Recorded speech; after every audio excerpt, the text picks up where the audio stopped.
Hello বন্ধুরা, কেমন আছো তোমরা সবাই? আশা করছি সকলে খুব ভালো আছো। আজকে তোমাদের সাথে শেয়ার করব বেগুন আলু দিয়ে মাছের ঝোলের রেসিপি। কিন্তু শুরু করার আগে তোমাদের যদি আমার চ্যানেলের রেসিপিগুলো ভালো লেগে থাকে তাহলে প্লিজ চ্যানেলটি সাবস্ক্রাইব করো আর ভিডিওটিকে একটি লাইক করো। তো সবার প্রথমে উপকরণগুলো দেখে নাও। এখানে আমি কয়েক টুকরো রুই মাছকে ভালো করে ধুয়ে তাতে লবণ হলুদ লাগিয়ে নিয়েছি। একটা আলুকে এইভাবে কেটে নিয়েছি, একটা বেগুন নিয়েছি, বেগুনটাকে এইভাবে কেটেছি, একটাই পেঁয়াজ নিয়েছি, একটা টমেটো যেটা আমি পেস্ট করে নেব, দুটো কাঁচা লঙ্কা। তো দেখো, সবার প্রথমে আমি রুই মাছগুলোকে ভালো করে ভেজে নেব।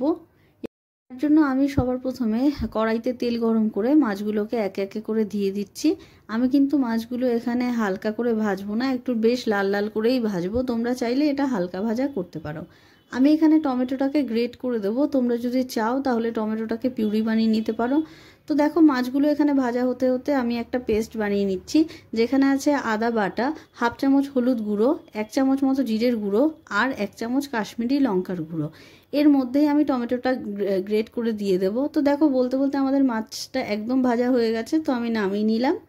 এবার ওই তেলের মধ্যেই আমি বেগুন আর আলুটাকে হালকা লাল করে ভেজে নেব। তো দেখো, আমি বেগুন আলুটাকে ভেজে নিচ্ছি। এটা একটুখানি লাল লাল হয়ে গেলে আমি এটাকে নামিয়ে নেব। এবার দেখো, অন্য একটা কড়াই আমি চাপিয়ে দিয়েছি, তাতে তেল গরম হলে আমি দিয়ে দিলাম তেজপাতা আর কালো জিরে ফোড়ন, দিয়ে দিলাম পেঁয়াজ কুচোনোটা আর 4টে কাঁচা লঙ্কা।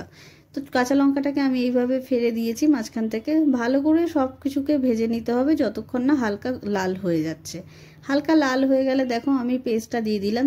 আমি এই মশলাটার মধ্যে টমেটো পেস্ট করে দিয়েছি বলে আমি লবণটাও এখনই অ্যাড করে দিলাম। তো দেখো, সব কিছুকে ভালো করে কষিয়ে তেল ছেড়ে গেলে এখানে দিয়ে দিলাম আমি বেগুন আর আলুটাকে।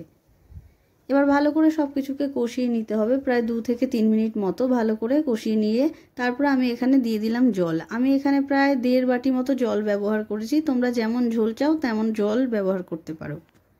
তো দেখো, ঝোলটা ফুটে গেলে আমি এখানে মাছগুলোকে অ্যাড করে দিলাম।